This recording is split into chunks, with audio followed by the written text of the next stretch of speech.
Welcome to India reform judicial reforms. मैं doctor Kapil Kakkar आपका एक और वीडियो में स्वागत करता हूं। हाल फिलहाल में हमारे ex chief justice of India Ranjan Gogoi ने अपनी बुक को प्रमोट करने के लिए काफ़ी न्यूज़ चैनल्स को अपनी बाइट दी, अपना इंटरव्यू दिया। एक न्यूज़ चैनल के जर्नलिस्ट ने जब उनसे पूछा कि क्या सुप्रीम कोर्ट में करप्शन है, तो आइए देखिए उनका क्या जवाब था। आखिरी सवाल मैं लोगों के लिए भी पूछ लेता हूँ। बहुत लोगों को ऐसा लगता है, और ये सवाल सीजेआई से नहीं, रंजन गोगोई से है, क्या सुप्रीम कोर्ट में भी भ्रष्टाचार है? क्या सुप्रीम कोर्ट में भी करप्शन है? इस सवाल का जवाब मैं इस ढंग से दूंगा। Corruption is as old as society. Corruption has become a way of life, acceptable way of life, or judges don't drop from heaven. Does it answer your question? Partially. तो जैसे अभी आपने देखा कि रंजन गोगोई ने कहीं ना कहीं माना कि सुप्रीम कोर्ट में करप्शन। अब सवाल ये है, अगर सुप्रीम कोर्ट जैसे इंस्टीट्यूशन के अंदर करप्शन हो सकती है, तो आप हाई कोर्ट्स और लोअर कोर्ट में सोच सकते हैं कि क्या रैम्पेंट करप्शन होंगी। और ये रैम्पेंट करप्शन है तो हमारा कॉन्स्टिट्यूशन, हमारा सोशल जस्टिस जो प्रियम्बल हमें कहता है कॉन्स्टिट्यूशन ऑफ इंडिया का, वो कहाँ जाता है। इसका मतलब है हमारी जुडिशरी ने, हमारे जजेस ने इसके तार तार कर दिए हैं, इसको बिल्कुल बिखेर दिया है। और आज की डेट में सुप्रीम कोर्ट तक करप्शन होते हुए भी इन लोगों की कोई अकाउंटेबिलिटी नहीं है। अब जो हम करप्शन की जब बात करते हैं, करप्शन एक तो होती है पैसे से, कि भाई आपने जजेस को पैसे खिलाए। दूसरा होता है आपने जजेस को फेवर दिए, आपने उनको कहीं ना कहीं प्रॉपर्टी ले दी, आपने कहीं ना कहीं उनको शेयर उनके बच्चों के नाम ट्रांसफर कर दिए। इस तरह का भी करप्शन होता है।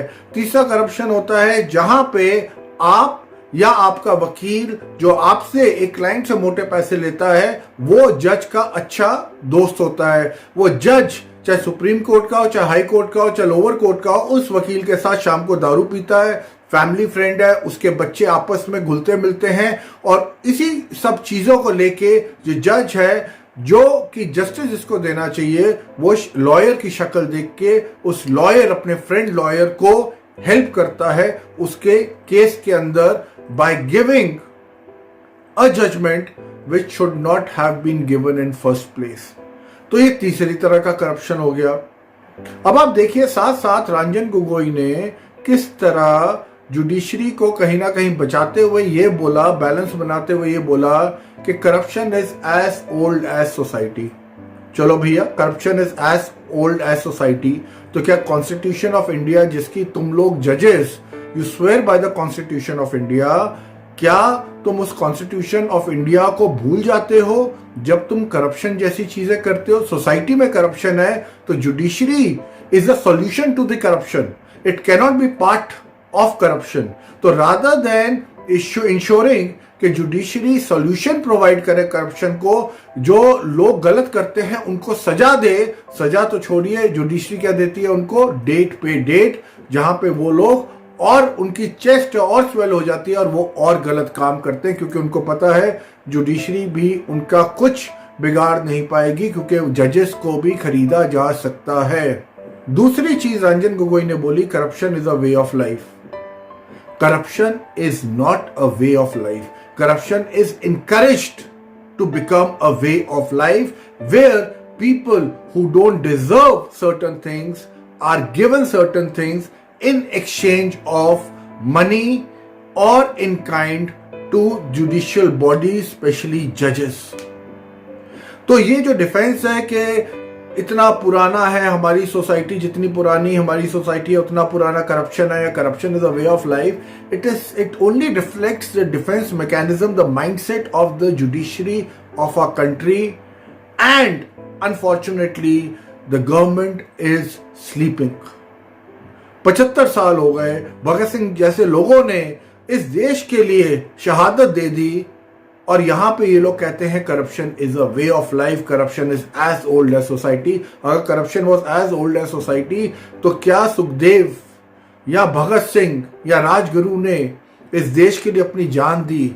उन्होंने इसके लिए जान दी कि corruption remains the way of life, और were they an example to the crores of Indians, millions of Indians, that this is not the way to lead life and you should be honest and fight for what is right.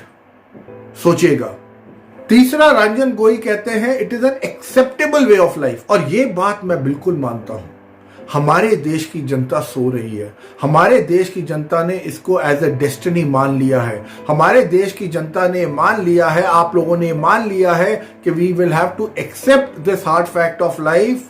इसलिए बहुत सारे लोग court जाते हुए डरते हैं, court में case लड़ते हुए डरते हैं, क्योंकि उनको मालूम है एंड में निकलना कुछ नहीं है। It is an acceptable way of life. Accept आपने इसलिए कर दिया है क्योंकि आप हार मान चुके हैं, आपके पास टाइम नहीं है, आप इतने सेल्फिश हो चुके हैं कि आप बाहर सड़कों में जुडिशरी के अगेंस्ट निकलना नहीं चाहते। आप अपनी चार दीवारी में अपनी फैमिली के साथ खुश रहना चाहते हैं, होप अगेंस्ट होप, कि जुडिशरी हो, पुलिस हो, पॉलिटिशियंस हो, ब्यूरोक्रेट्स हो, आपके घर जब तक नहीं पहुंचते तब तक सब कुछ कुशल मंगल है, which is the most unfortunate part. Remember Bhagat Singh, remember Rajguru, remember Sukhdev. अगर उन्होंने ये सोचा होता तो आज हमें ये आज़ादी नहीं मिली होती, बट ये आज़ादी वापस अब क्या बन गई है, एक कैद बन गई है, और उसका बहुत इंपॉर्टेंट पिलर जुडिशरी के हाथों। इसके बारे में मैं एक और वीडियो बनाऊंगा जिसके अंदर मैं बात इंटरप्रिटेशन के बारे में करूंगा। चौथी, रंजन गोगोई ने एक और बात कही कि जजेस डोंट ड्रॉप फ्रॉम हेवन। इसका मतलब है कि भाई जजेस भी उतने वल्नरेबल है, जजेस भी एक इंसान है, जजेस को भी अगर लोभ दिया जाए तो जजेस भी उस केज में फंस सकते हैं। तो सवाल यह है, गवर्नमेंट ऑफ इंडिया ने इस चीज को अरेस्ट करने के लिए कानून क्यों नहीं बनाए, जजेस को अकाउंटेबल क्यों नहीं बनाया, जुडिशरी को अकाउंटेबल क्यों नहीं बनाया। एक जो जापानीज खेल है, जो सुमो रेसलिंग होता है, वहां पे ऐसा माना जाता है अगर जो रेफरी है, अगर उसने गलत जजमेंट, अगर उसने गलत ऑर्डर, अगर उसने गलत फैसला दे दिया जहां पे एक लूजर को विनर कर दिया, he can be not only put behind bars but he can be hanged also. ऐसी वहां पे माना जाता है कि इस तरह का आपका सिस्टम होना चाहिए कि सुमो रेसलिंग में कोई भी रेफरी गलती से भी गलत डिसीजन देने की हिम्मत ना करे। तो जहां पे रंजन गोगोई साहब, जजेस don't drop from heaven, but the same thing is that if the government of the day, if they are able to arrest the judiciary menace, क्योंकि मैंने आपको कहा जजेस सिंपल ग्रेजुएट्स होते हैं, they are certainly not from heaven. साथ में they are the biggest actors, आपके अक्षय कुमार, सैफ अली खान, सलमान खान, शाहरुख खान, इन सबको ये पीछे आराम से छोड़ देते हैं। इनसे बड़े एक्टर्स क्यों कोई नहीं है।